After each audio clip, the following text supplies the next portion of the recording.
বাজলো সানাই বাজলো রেশা খেলো শুভ তিথি, রাজার ঘরে ছোট রানী এলো পদ্মাবতী।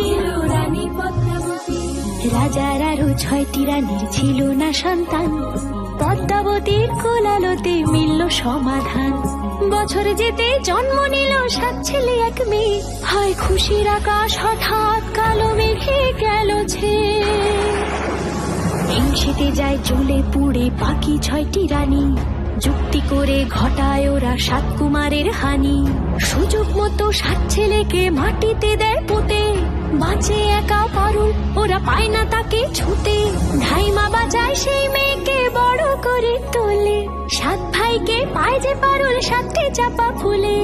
এত কিছুর পরেও রাজার বিপদ যে কাটে না, সূর্য নগরে সুখের সূর্য আর ওঠে না। হিংসা বিবাদ বিচ্ছেদ আর প্রেমের কাহিনীতে